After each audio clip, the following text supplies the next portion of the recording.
Bonjour, l'émission que nous vous proposons aujourd'hui est la première d'une série consacrée à l'élevage mobile.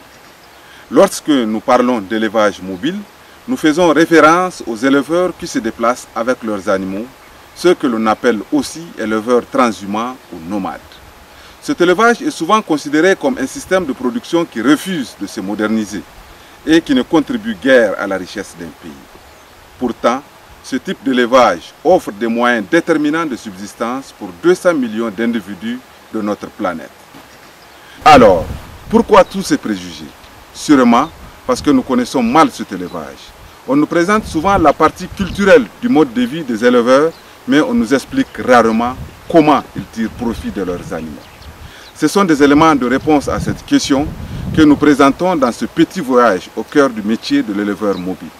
Au travers de l'exemple d'un pays, le Niger, nous allons voir qui pratique cet élevage et comment il fonctionne.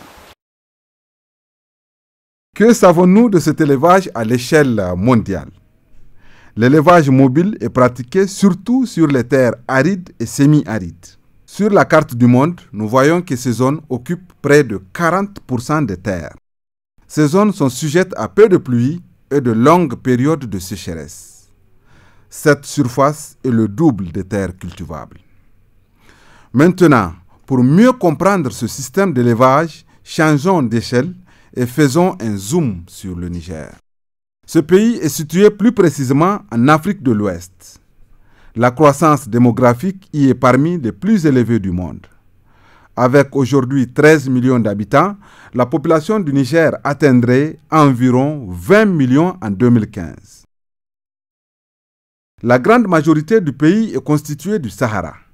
Les habitants sont concentrés dans une bande étroite au sud. Ici, la pluviométrie ne permet de pratiquer l'agriculture qu'en saison de pluie.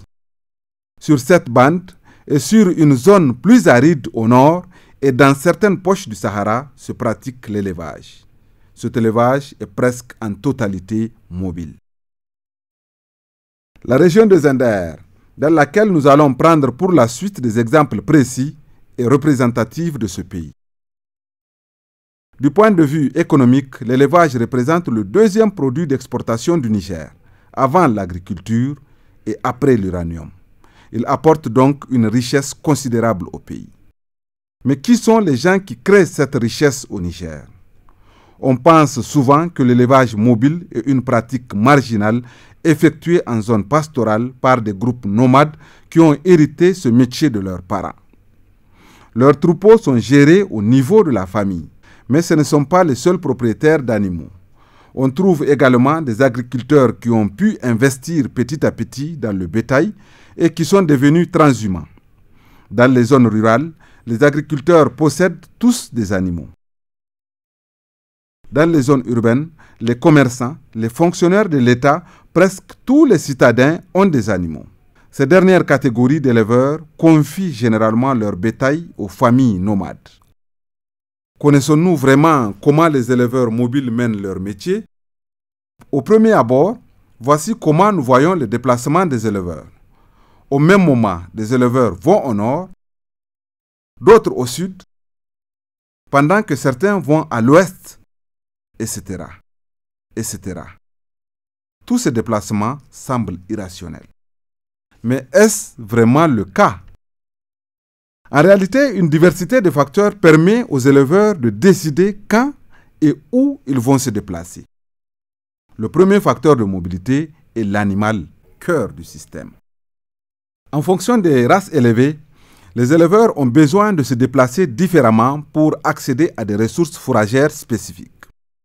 Par exemple, les grands transhumants Peul-Ouda, qui élèvent des brebis, doivent rejoindre rapidement le sud après la saison des pluies pour avoir des pâturages verts. Ces brebis Ouda ne sont pas adaptés à la paille sèche de la zone pastorale. Le nombre des animaux dans le troupeau familial influence également la mobilité. Par exemple, les agropasteurs résidant au sud de la région de Zender pratiquent l'élevage de zébus et l'agriculture. À la saison des pluies, l'occupation des terres par les champs et donc le manque de pâturage les oblige à faire transhumer leurs troupeaux vers les espaces ouverts du nord. Seules les familles ne possédant que quelques têtes gardent leurs animaux sur place. Ainsi, plus les animaux sont nombreux dans le troupeau familial, plus les déplacements sont longs et fréquents. Un deuxième facteur est le besoin d'eau et de nourriture pour les animaux. Cette nourriture est constituée de paille, de buissons d'arbres et aussi de résidus des cultures. Dans l'exemple de cet éleveur, on voit qu'il doit se déplacer pour accéder aux ressources nécessaires. En saison froide, il rejoint avec ses troupeaux les pâturages de la zone agro-pastorale nord et s'abreuve sur les puisards de Bani Walki. Il choisit cette zone pour la facilité d'accès à l'eau qui n'est pas profonde. En saison de pluie, il rejoint la zone pastorale pour l'herbe verte. Son parcours, comme celui de tous les éleveurs, dépend également des aléas climatiques.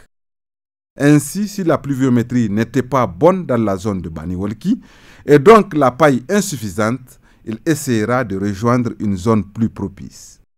L'eau et le pâturage ne sont donc pas toujours disponibles ou accessibles. Ces ressources sont aujourd'hui de plus en plus rares et payantes. Alors l'éleveur fait recours à ces liens sociaux pour y avoir accès. L'importance de ces liens sociaux est un troisième facteur de décision pour la mobilité. Les contrats de fumure en sont un exemple. Certains agriculteurs invitent les éleveurs pour faire brouter les animaux dans leurs champs récoltés pour que les excréments fertilisent les sols.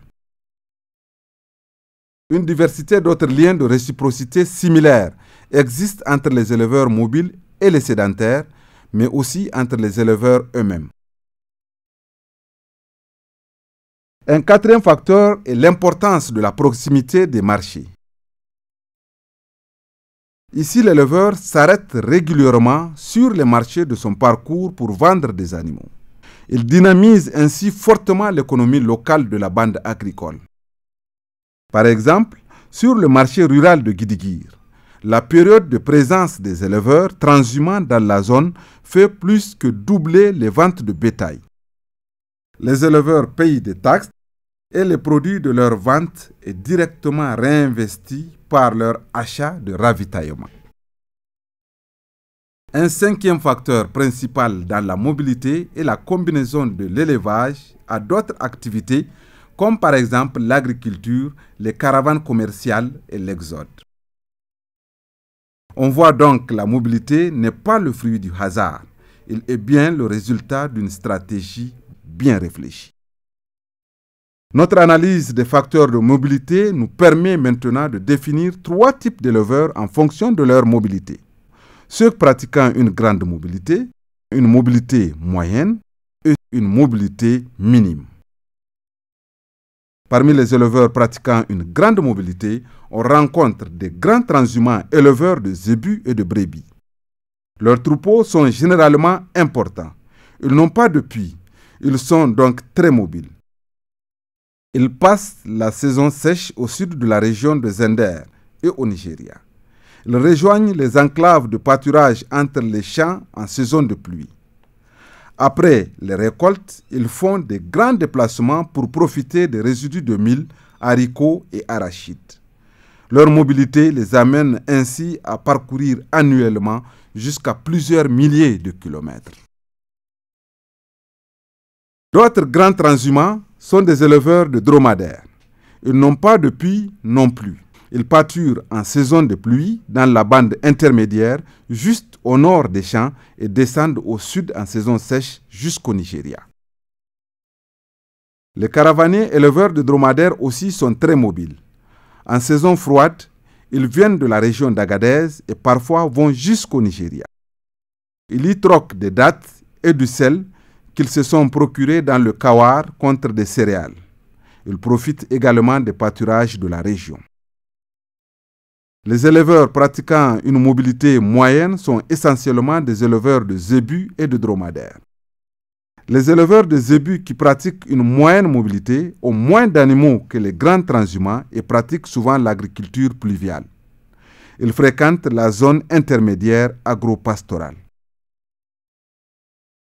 Les éleveurs de dromadaires du Nord et Grand Nord pratiquent également une moyenne mobilité pour la recherche de pâturage. Ils ont des troupeaux plus ou moins importants. Certains font aussi des petites caravanes commerciales jusqu'en Libye. La mobilité minime est pratiquée par de nombreux éleveurs plus pauvres qui utilisent la zone intermédiaire agro-pastorale.